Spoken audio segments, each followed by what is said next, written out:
What's going on, Dragon Ball fans? We're back here with a Dokkan battle here, man. So yeah, man, we're here talking about the potential EZA of Super Saiyan 3 Dragon Fist Goku. So of course, there hasn't been official news on him getting a EZA yet, but people are already assuming because we're getting a new Super Saiyan 3 Dragon Fist Goku on JP for dual DRAGONFIST New Year's with a Haruna guard that he should be getting EZA finally, because he is very a million times overdue. So yeah, man, I just want to make a video about this because I've seen some points from different people, but I just want to give you guys, my opinion on this. Now, the main thing that I want to compare him to is the future Gohan tech version, where this passive skill, if you look at this guy, is, he's very old, is very non-existent. And what they just recently did for that Gohan, they made him runnable to an extent. I would say he's good enough to get away in certain situations, but people are subjective to their opinion on how usable he is. There are some people who think, or who will lie and say this person's red zone runnable when they're not. So I'm not going to get into a back and forth with that. But this is the guy here, as you can see, before his awakening, release date 2016, 2017. Then of course the EZA was in September. So this guy here, as you see, 2017, 2018, this is not too far out. 2016, 2017. So it's about a year apart from the two. So just you see his non-existing passive and old outdated kit, it's no good. So this is what he looks like before he awakens. You guys see it's bare bones. It is not 2023 kit. It is very nothing. So a lot of people already said when this guy was announced for EZA that, oh man, we don't know. This man doesn't have anything to help himself out, to stay in the fight or do anything. What is the Dokkan team is going to do to make this character fixable or runnable? So what they did, when we look at his Extreme Z Awakening here, his leader skill went up to 100%. So you're not going to run this guy as a leader. That's not what he's meant for. But you see, he massively raises attack, raises defense for 3 turns, and causes supreme damage to the enemy. Not bad. Attack and defense plus 158%, plus an additional attack and defense plus 158 for 5 turns for the start of turn, plus an additional attack and defense 158% when HP is above, when HP is 85% or less, plus an additional attack and defense plus 58% where HP is 58% or less. So like he getting some things when your HP is lower than those thresholds. So Future Saga allies, key +2 and attack plus 30% high chance of evading enemy attack.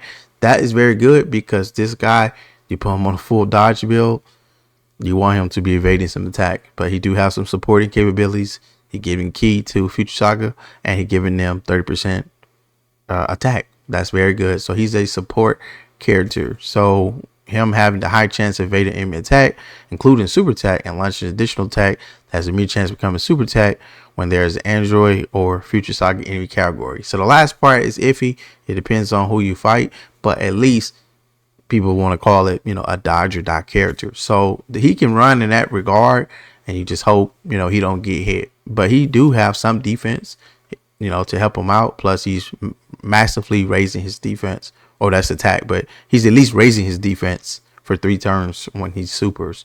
But he has a high chance to dodge, and I think that is very good for this character, which I said he can be runnable to an extent, but if he get caught by one of those crazy attacks, it's over. It's over. So he's not the stacking unit that you would want him to be, but he's a dodge or die character. Just like I hate when I play heroes, I run Demon Goddess Toa. I like her buffing capabilities, but you don't want her to get hit. You just do not want Toa to take damage.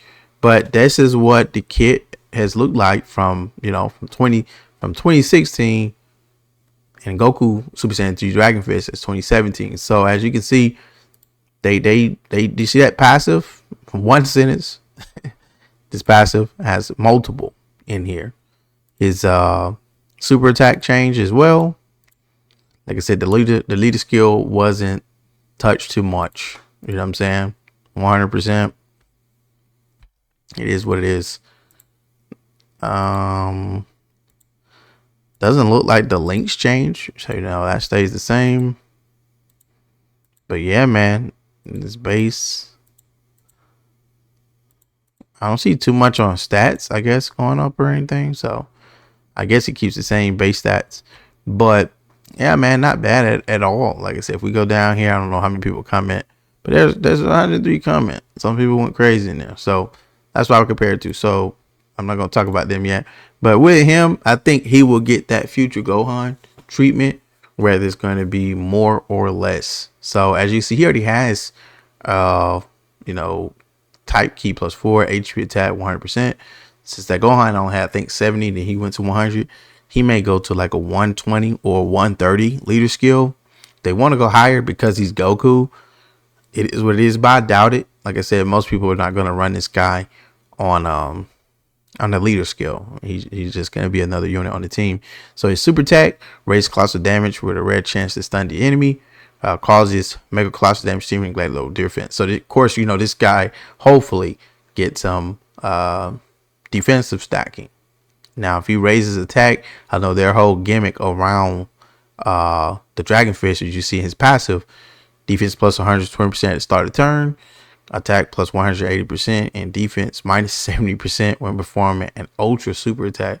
So yeah, this is nuts because he's lowering the enemy's defense, but he's also lowering his own when he's doing that. So that's crazy. I don't know why they did that. So hopefully they take that self-inflicting thing out.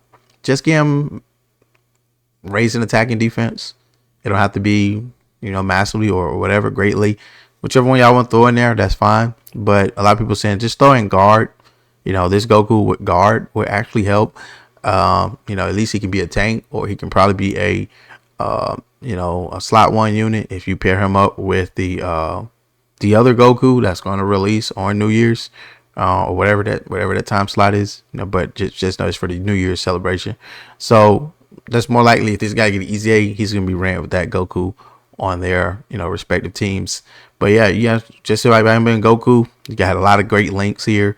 I would say Shadow Limit is probably the worst one here, but all the other ones are pretty good. Categories, it's just by being Goku, he's just on a lot of tags. Super Saiyan 3, Pure Saiyans, Full Power, Movie Heroes, which is stacked.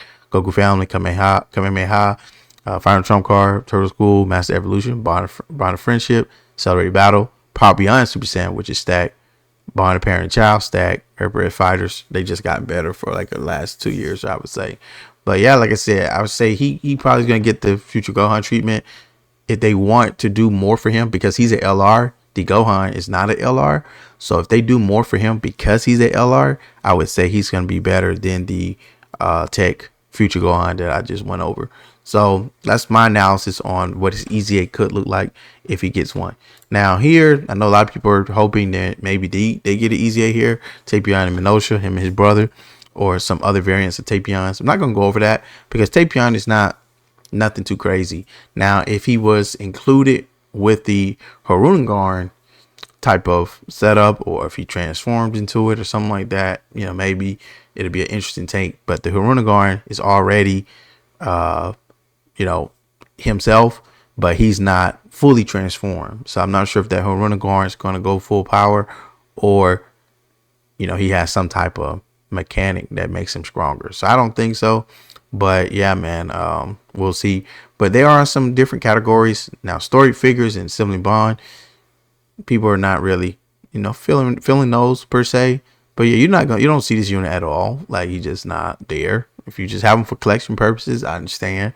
If you summon for him, Tapion is your favorite character, I understand. But yeah, I think he's a cool character by and all. But this card is not good. So you'll probably run him on categories, movie heroes, because it's very limited. Like, geez, join forces, movie heroes, sibling bonds, story figures, and legendary resistance. I would say join forces and movie heroes are probably his most popular tags, and he don't really synergize with them because you want to run him on the story figures team or assembly bonds team so you can get that passive.